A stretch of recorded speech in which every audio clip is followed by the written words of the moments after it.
મિત્રો, પ્રેમ વંદન, જય શ્રી કૃષ્ણ, વાસુદેવ શરણ.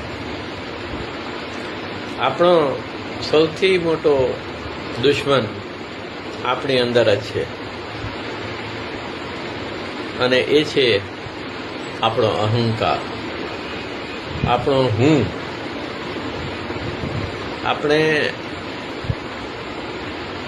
આપણી અંદર જે એક નહીં પણ અનેક હુંનું ટોળું જે ઉત્પાત મચાવે છે એને આપણે ઓળખી શકતા નથી.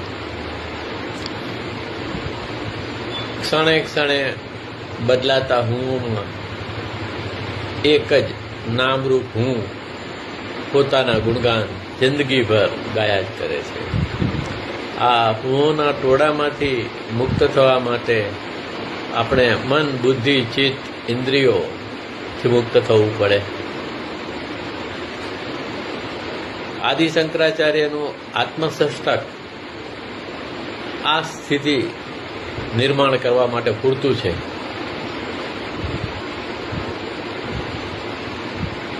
આ ષષ્ટક તેમજ ભગવાન શ્રી કૃષ્ણએ ગીતામાં જ્યારે અર્જુન સગાવાલાઓને જોઈને મૂંઝાઈ ગયો ત્યારે ભગવાનને પૂછે છે, હે ભગવાન, મને બતાવો હું શું કરું. ત્યારે જે વાત કરે છે એ વાત પણ આત્મા ઉપર જ છે. આત્મા ઉપર ગીતાના બીજા અધ્યાયના 19 થી 30 શ્લોક છે, જે શરૂ થાય છે, ય એનમ વેતિ હંતારમ યશ્વેનમ મન્યતે હતમ ઉભો તૌ ન વિજાનીતો નાયમ હંતે ન હન્યતે ન જાયતે મ્રિયતે વા કદાચી નાયમ ભૂત્વા ભવિતવાન ભૂય અજો નિત્યો શાશ્વતોયમ પુરાણો ન હન્યતે હન્યમાને શરીરે. આગળના શ્લોકો આપ જોઈ લેજો. અને શંકરાચાર્યએ પણ એ રીતે જ કહ્યું છે, મનોબુદ્ધય અહંકાર ચિત્તાની નાહમ ન ચ ક્ષોત્ર જીવે ન ચ ત્રાણ નેત્રે ન ચ વ્યોમ ભૂમિ ન તેજો ન વાયુ ચિદાનંદ રૂપ શિવોહમ શિવોહમ. એવો જ થોડો બોધ આપતી રચના છે કે આપણામાંથી આપણો અહંકાર જતો રહે પછી શું રહે છે, આપણામાં ખરેખરો હું રહે છે, આપણો આત્મ સ્વરૂપ હું રહે છે. મન, બુદ્ધિ, ચિત્ત, ઇન્દ્રિયો અને એના થકી થતા નાટકો બધા બંધ થઈ જાય છે. સાધના ઘણી લાંબી છે, 10-20 વર્ષ કે 7 જન્મની છે, પણ શરૂઆત માટે હંમેશા તત્ક્ષણને પસંદ કરવી જોઈએ. મારામાં મારો હું મરી ગયો,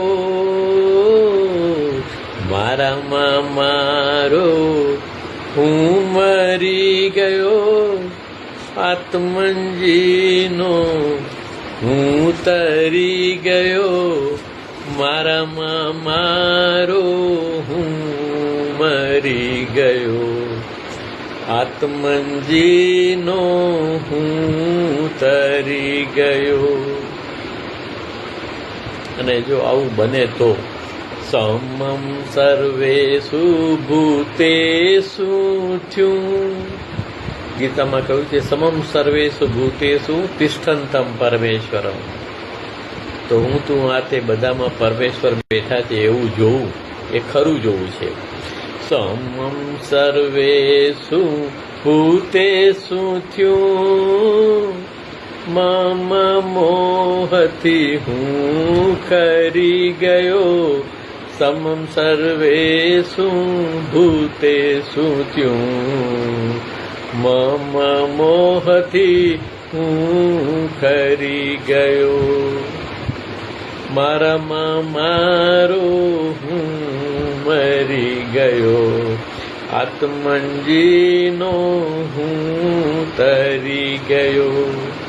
એકમેક થયો અલૌકિકમાં એકમેક થયો અલૌકિકમાં આત્મસ્મરણે હું ખરી ગયો.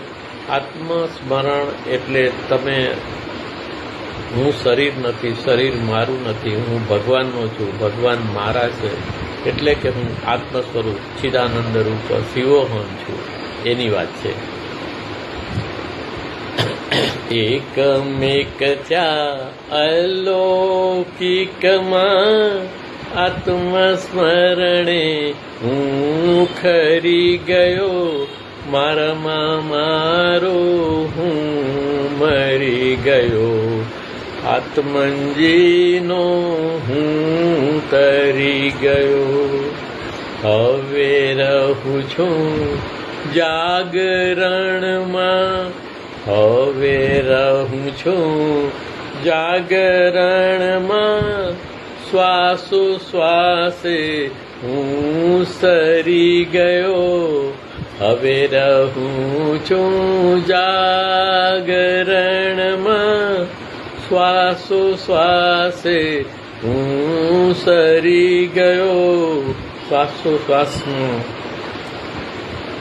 શાશ્વત રહી શકાય છે, કારણ કે એ આપણું જ્યાં સુધી આ ખોડિયું છે ત્યાં સુધી ચાલે છે, અને એ અવસ્થા જાગરણની અવસ્થા છે. નિંદરમાં પણ તમે જાગતા હો છો. નિર્વિકલ્પ સમાધિ છે. સત્ય સત્વ છે ક્ષણે ક્ષણમાં. સત્ય સત્વ છે ક્ષણે ક્ષણમાં. તો આપણામાં જે સત્ય તત્વ છે એટલે આત્મા છે તે હંમેશા વર્તમાનમાં હાજર છે. વર્તમાનની ઉપસ્થિતિના ગુણગાન સીધી અથવા આડકતરી રીતે બધા જ પ્રજ્ઞાન પુરુષોએ અને સંતોએ ગાયા છે. જીવન આ ક્ષણ છે, જીવન આવતી ક્ષણ નથી કે જીવન ગઈ ક્ષણ નથી. વર્તમાનની ઉપસ્થિતિ તમારામાં નિર્વિચાર નિરાકાર અવસ્થા ઉત્પન્ન કરે છે.